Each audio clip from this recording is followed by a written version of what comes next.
시민사회가 너들께서도 민주당의 보충과 선의를 믿으시고 함께 하실 수 있기를 바랍니다. 저는 함께하게 되리라고 생각합니다.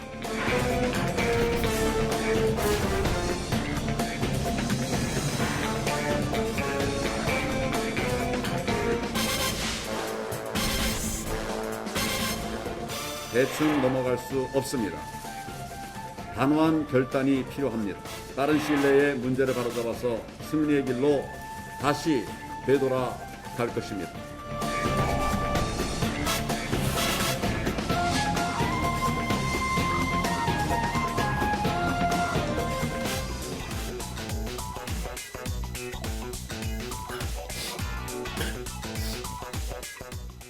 비정한 우리 정치권 비례의원을 한 명이라도 더 확보하기 위해서 한성교 대표는 황교안 대표에게 등을 돌리고 민주당은 오랜 진보 시민단체들에게 등을 돌리고 있습니다. 전원책 변호사 최민희 전 의원 함께하겠습니다. 어서 오십시오. 예, 안녕하세요. 두 분 들어오는 순간 속보가 들어와 있습니다. 미래한국당의 한성교 대표가 사퇴했습니다. 순서 그럼 먼저 여쭤볼까요? 본인이 사퇴한 거예요? 아니면 원청회사가 고용을 해지한 거예요? 뭐 둘 다죠. 뭐 그리고 황교안 대표 입장에서는 정말 속을 많이 앓을 것 같습니다. 왜냐하면 이게 믿는 도끼에 발등 찍히면 진짜 아픈 것이거든요. 네. 게다가 법적으로 관여할 수도 없습니다. 그랬기 때문에 가장 믿는 사람을 보낸 거 아닙니까? 그러니까 황교안 대표의 초대 사무총장이었잖아요. 네. 사무총장과 대표의 관계는 정말 가까운 사이. 학교도 대학 1, 2년 예, 선배입니다. 이거든요. 네. 근데 일단 형식이 미래통합당과 미래한국당이 아무리 자매 정당이라고 해도 형식이 분리되면 또 미래한국당 대표가 되면 그 순간 대표로서의 권한을 발휘하고 싶어지는 게 인지상정인 것이죠. 네. 그러나 일단 자매 정당으로 출발했을 때 공식적인 논의는 못하더라도 최대한 미래통합당을 어느 정도 배려해야 되는 건 또 이게 상식 아닙니까? 그런데 저는 이번에는 한성교 대표의 사퇴는 스스로 네. 자초한 것이다. 그리고 네. 황교안 대표는 지금 힘들긴 하지만 믿는 도끼에 발등 찍혔다고 계속 그 통증을 호소하시면 곤란하다. 빨리 수습을 해야 된다. 네. 이렇게 봅니다. 알겠습니다. 하실 말씀이 많으시죠? 일단 상황을 좀 제가 정리해 드릴게요. 네. 미래한국당의 비례대표 명단을 보고 깜짝 놀란 미래통합당의 황교안 대표 등이 들으신 것처럼 5명 정도를 최소한 바꿔달라고 했고 명단을 좀 볼까요? 그래픽이 준비되어 있습니까? 네.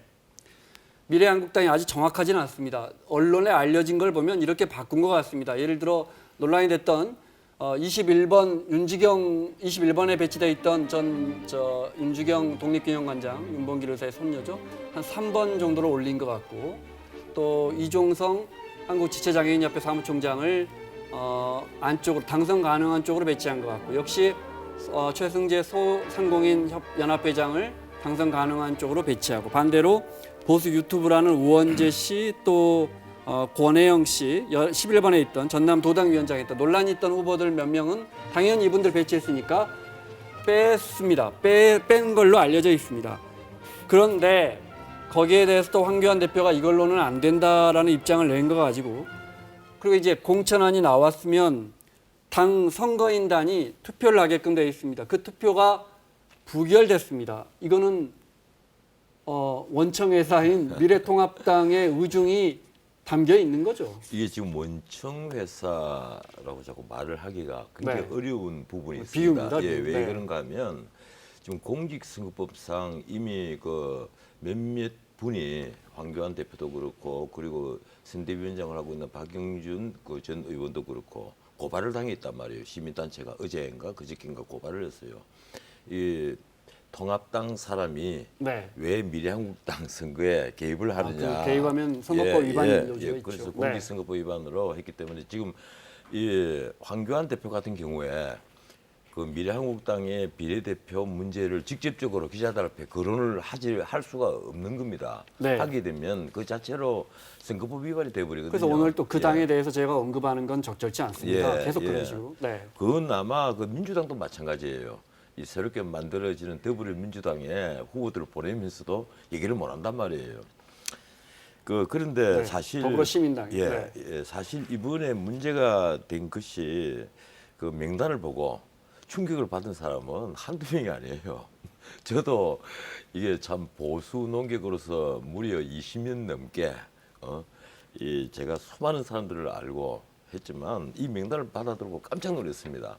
이게 정말 우리나라의 그 국회에 꼭 필요한 전문가를 위한 그 비례대표 선발인지 아니면 소수자를 그 대표하기 위한 비례대표 선발인지 아니면 이 보수 운동을 열심히 해온 사람들에게 배려를 하기 위한 이 비례대표 선발인지 이게 전부 다 아니라는 거예요. 예컨대 이제 이미 후보들이 다 일종의 공인이 됐으니까 성함을 거론을 하자면 가령 5분에 거론된 김정인 씨 같은 경우는 로스쿨을 졸업한 지 이제 5개월밖에 안 되는 친구입니다.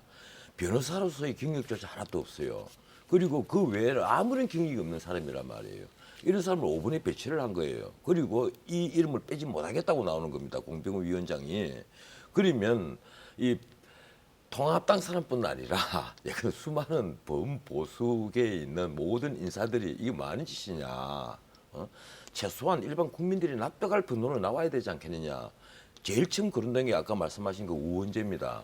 그 호밀밭의 우원재라는 미국에서 온 보수 유튜버입니다. 네. 유튜버도 미국에서 주로 했고 그 아마 부인은 미국에서 공무원 생활을 하고 있다고 알려지고 있어요. 그 우리 대중에게 네. 전혀 알려지지 않은 분이란 말이에요. 알겠습니다, 변호사님. 이야기가 너무 길어져서 제가 잘라야겠습니다. 네. 하나씩 제가 여쭤볼게요. 예. 네.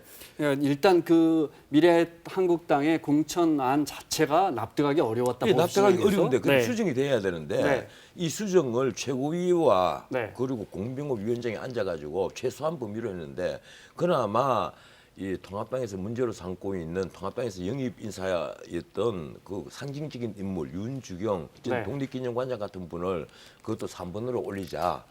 그리고 뭐 한두 사람을 더 교체하는 것으로 마무리를 했단 말이에요. 그걸로는 안 된다. 예, 그래서 이걸 네. 어제 밤 9시에 마감을 해서 또 툭 던져 놓으니까 그 언론에 다 새 남았는데 또 통합당은 더 발칵했겠죠. 자, 그럼 이제 미래한국당의 한송교 대표가 저는 공병호 공관위원장이 혹시 자리를 던지는 거 아닌가. 김용호 위원장처럼 지금 그 공관위에서 만든 명단이 사실상 당에 의해서 거부당했단 말이에요. 네. 한성교 대표가 물러났으면 이 반란은 뭐 실패한 건 틀림없어 보이는데 그럼 이제 앞으로 어떻게 되는 겁니까? 명단을 일단 다시 짜겠네요. 네. 예, 일단 그 네. 명단이 선거인단에 의해서 부결됐잖아요. 미래한국당의 선거인단에 의해서. 네, 그런데 네. 그 미래한국당의 선거인단의 성격이나 분포가 미래통합당에 우호적으로 보이잖아요. 네. 예, 이런 상황에서는 사실은 공관위가 해체해야 되는 거죠. 그리고 새로 구성하고 아니면 최고위가 정권을 발휘해서 공관위를 신속하게 어떻게 뭐 좀 재조정한달까요? 그렇게 네. 해서 다시 명단을 작성해야 되는 겁니다. 그럼 이 명단을 작성할 때 가장 중요한 건 지금 뭐냐? 다시 이런 파동이 일어나면 안 되는 명단을 작성해야 되는 거예요. 네. 그런데 문제는 공개적으로 황교안 대표가 되게 조심스럽게 말을 하시잖아요. 근데 그 스탠스는 유지하되 저는 그 미래한국당 최고위로 간 미래통합당 의원들이 계십니다. 네, 정운천 의원, 네. 김종일 의원, 네, 세 분인가 계시죠? 네, 네. 네, 그분들이 적극적으로 지금 움직이셔야 될 조훈현 때입니다. 의원도 있고요. 네. 네, 그래서 그분들의 정치력에 의해서 지금 이 사태가 수습되느냐 아니면 다시 한번 파동을 겪느냐 그렇게 해서 파동을 겪게 되면 급하긴 하지만 미래통합당이 자체적으로 다시 비례정당을 만들거나 그건 불가능하잖아요. 네. 그러니까 비례대표를 내는 처지가 되게 됩니다. 그러니까 빨리 수습하는 게 네. 중요한 상황이죠. 어떻게 수습이 될 것 같으세요? 아니 지금 그 원래 공병호 위원장이 우리는 가장 객관적이고 가장 공정하게 했다. 네. 뭐 역사상 처음이다 이런 식으로 얘기를 하면서 만약에 하나라도 건드리려면 내 목을 자르고 해라 이렇게 얘기를 했는데 오늘 한승교 그 당 대표가 이제 사임을 하고 하니까 네. 갑자기 말을 좀 바꿨어요. 내가 끝까지 마무리를 하겠다. 아, 그랬어요? 예, 네. 마무리를 하겠다 이렇게 했단 말이에요. 그런데 제가 지금 지켜보기로는 공병호 위원장이 직접 마무리한다는 것은 여전히 불신을 받을 가능성이 굉장히 높습니다. 지금 방금 최 의원님 말씀하시는 대로 이 새로운 대표가 구성되든지 아니면 그 비대위가 만들어지든지 해서 새로운 공관위를 빨리 그 구성을 해서라도 이 수습을 해야 되지 않겠느냐. 네. 가령 대중이 공감할 수 있는 명단만 내면 이것이 전화위복이 될 수 있는 것이거든요. 그런데 지금 공병호 위원장이 이 명단을 수정을 해서는 대중들이 이제는 좀 더 의심 있는 눈치로 쳐다보지 아무도 공감을 못할 이미 테입니다. 공신력이 많이 네, 훼손됐다 그럼요. 이렇게 예. 보시는군요. 네, 자 황교안 대표의 미래통합당 황교안 대표의 오늘 아침 그러니까 한성교 대표가 물러나기 전이죠. 오늘 아침 입장 들어보겠습니다. 국민의 열망과 기대와는 거리가 먼 결과를 보이면서 국민께 큰 실망과 염려를 안겨드리게 되었습니다. 안타깝고 국민들께 송구한 마음입니다. 이번 선거의 의미와 중요성을 생각할 때 대충 넘어갈 수 없습니다. 단호한 결단이 필요합니다. 구태 정치, 나쁜 정치와 단절할 것입니다. 빠른 시일 내에 문제를 바로잡아서 승리의 길로 다시 되돌아갈 것입니다. 그러니까 뭐 바로 잡겠다고 이야기하지 뭐 미래한국당이나 비례의원들을 언급하지 않습니다. 잘못하면 이게 선거법 위반 소지가 있기 때문에 네. 예, 근데, 하나만 예, 네. 예, 근데 제가 한 말씀만 드리면요. 이 지금 황교안 대표가 구태 정치, 나쁜 정치와 단절하겠다 이 말씀을 했잖아요. 방금 이 미래한국당의 그 비례대표 명단의 문제점을 놓고 하신 말씀이 구태 정치, 나쁜 정치와 단절한다고 표현했단 말이에요. 그러니까 이 명단 자체의 구성에 의심을 하고 있는 거예요. 이게 지금 황교안 대표의 개인 생각이 아닙니다. 당 주변에서 전부 다 황교안 대표에게 그렇게 말들을 하고 있고 이걸 당신이 대표로서 수정을 하지 않으면 안 된다 이러는데 네. 아까 말씀하신 대로 황교안 대표는 일단 다른 당 대표니까 여기에 대해서 직접적으로 언급을 할 수가 없는 입장입니다.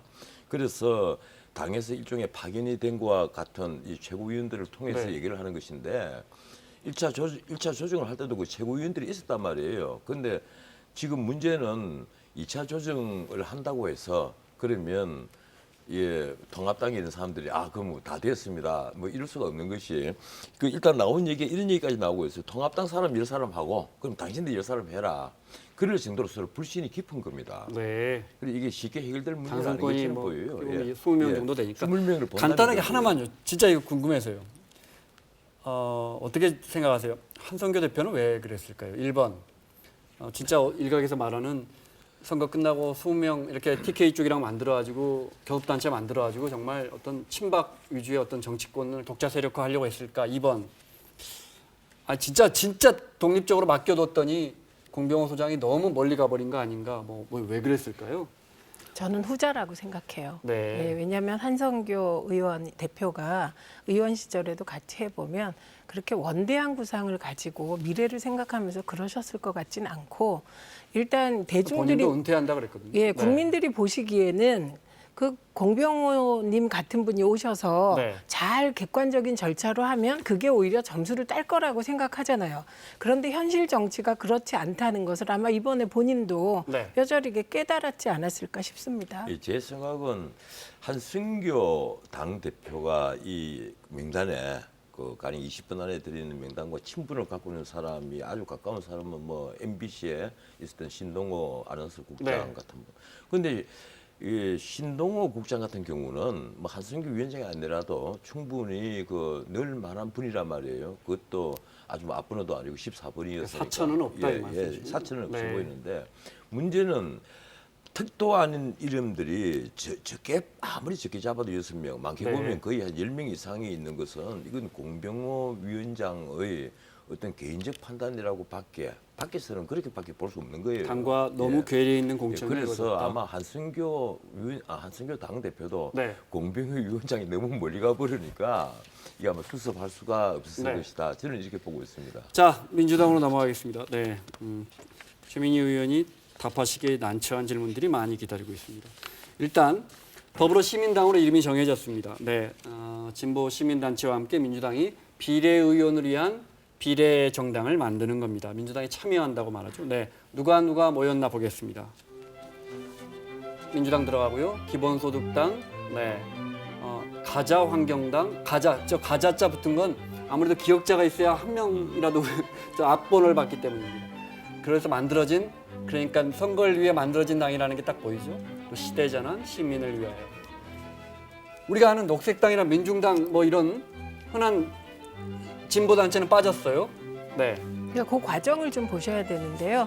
저는 민중당의 결합은 저 개인적으로 반대하십니까? 진보적인 스탠스에 있는 사람으로서 별로 민주당이 안 좋을 거라고 생각합니다. 왜냐하면 그 호불호가 있고 찬반이 있지만 통합진보당은 어쨌든 헌재에 의해서 해산된 정당인데 민중당의 통합진보당 과거 국회의원들도 들어가 계십니다. 국회의원이.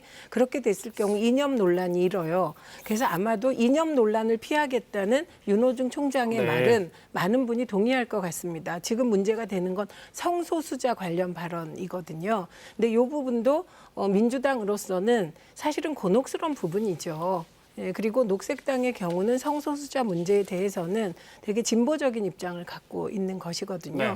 그래서 그럼에도 불구하고 저는 녹색당이 74%의 당원의 찬성으로 비례연합정당에 찬성했기 때문에 문을 열어두고 논의를 계속 해가야 네. 된다고 생각합니다. 그리고 또 한 가지 말씀드리고 싶은 것은 이게 일방적으로 민주당이 녹색당과 하지 않겠다 이렇게 얘기한 적은 없고요. 다만 성소수자 출신 비례대표가 앞번호에 배치되는 게 곤란하다는 정도의 메시지가 아닐까 하고 네. 또 미래당이나 녹색당도 시민을 위하여가 문재인 대통령을 지지하는 사람들이 만든 당이라고 해서 배척하지는 말아야 연합이 되지 않을까 싶습니다. 네.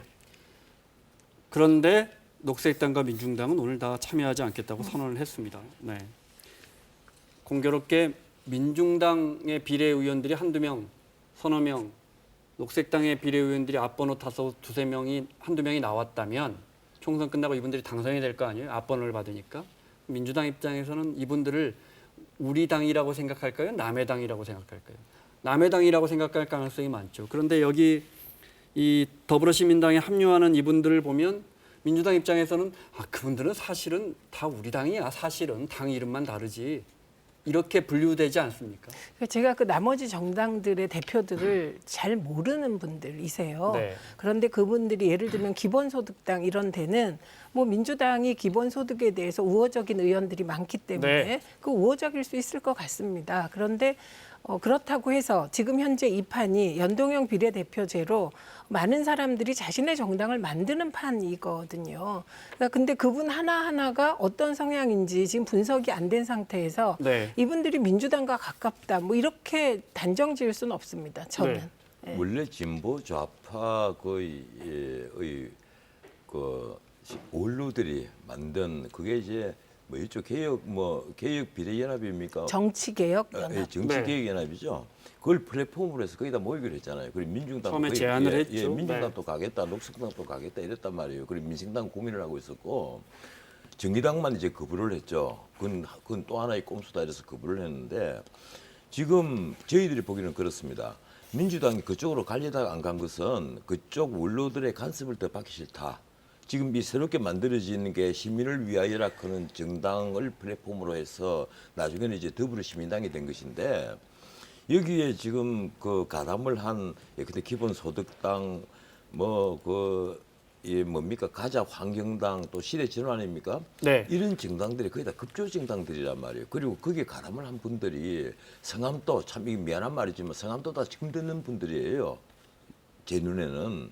그런데 이런 분들은 하나 특징이 있습니다. 이번 시민을 위하여를 처음에 플랫폼을 만든 분들이 이른바 개국본이 뭔가 하면 개싸움운동본부입니다. 그게 조국 수호를 하는 단체였어요. 비어는 가급적 사용하지 마십시오. 비어가 아니고 그 단체 정식 명칭이고 아니 그렇게 보시면 알고 개혁국민운동본부. 있습니다. 네. 아니죠. 개싸움운동본부예요. 아니 신문에도 개혁국민운동본부입니다. 신문에도 다 그렇게 나고 그거 있고. 잘못 난 자기들이 겁니다. 그렇게 명칭을 쓰고 있어요. 아닙니다. 개혁국민운동본부로 등록이 돼 있는 네. 단체입니다. 네. 어떻든 저는 신문에도 그렇게 나고 여타의 그 언론에 그렇게 보도를 하니까 그렇게 알고 있는데 자기들이 약칭을 개국본이라 그러잖아요. 그 개국본은 조국 수호 단체란 말이에요.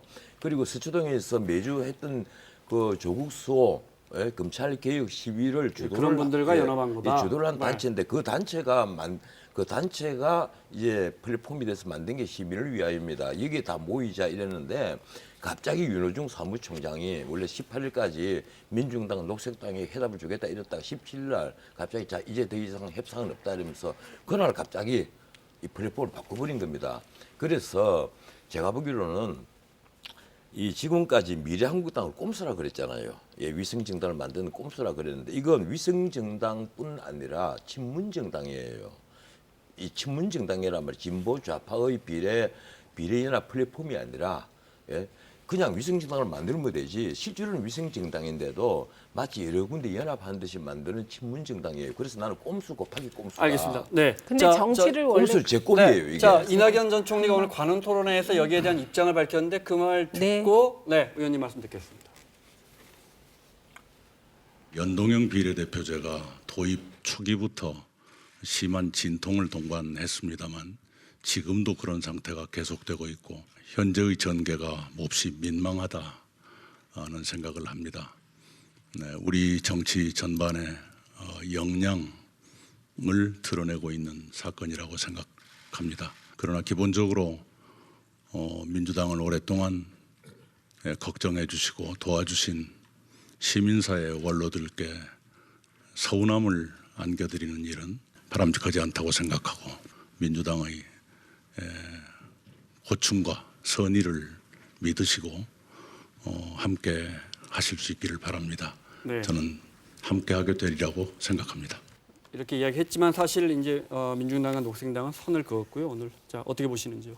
그 우선 좀 아까 말씀하신 거 미래한국당이 꼼수다. 그리고 민주당이 정계련의 제안을 받아서 비례정당을 참여하는 이 과정 역시 꼼수다. 저는 뭐 그거 인정합니다.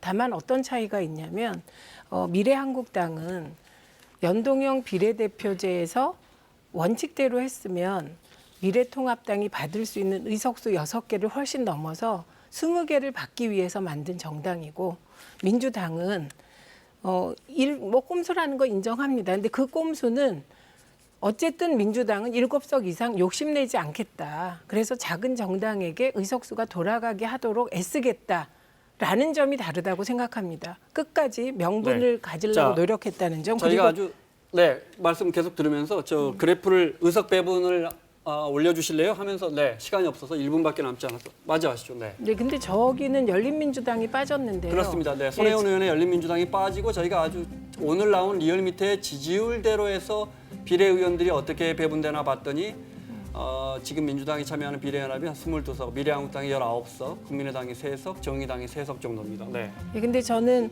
오히려 열린민주당이 주요 변수가 될 거라고 보는 게 민주당의 비례대표를 선정하는 과정은 선거인단에 의해서 투표를 하고 중앙위원회 투표를 하다 보니 그 결과가 말하자면 문재인 대통령 지지자들의 의사가 곧바로 반영되질 못했는데 열린민주당의 비례 라인업을 보면 정말 그 문재인 대통령을 지지하는 분들이 원하는 분들이 다수 들어가 있더라고요. 그래서 하나의 변수가 된다고 봅니다. 그래서 저기에는 열린민주당이 들어가는 게 맞을 것 같습니다. 네, 마무리 발언. 예, 제가 보기로는 지금 7분만 보낸다 그랬잖아요. 21명 비례대표 뽑아놓고 7분만 제 당에 제 플랫폼에 보내겠다 이러지만 나머지 근데 가자 환경당 기본소득당 할 것 없이 이미 친문정당화 되고 있는 위성정당으로 보이니까 그래서 내가 꼼수 곱하기 꼼수라는 거예요.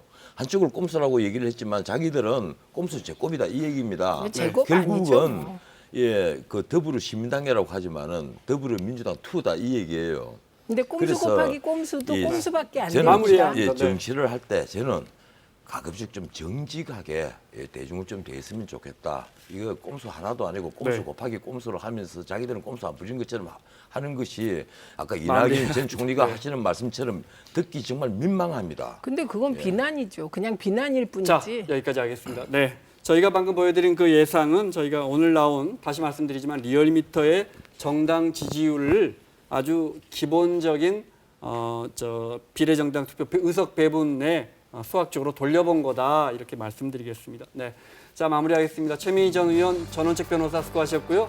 마치겠습니다. 코로나19 KBS 통합뉴스룸이 24시간 여러분과 함께합니다. 고맙습니다.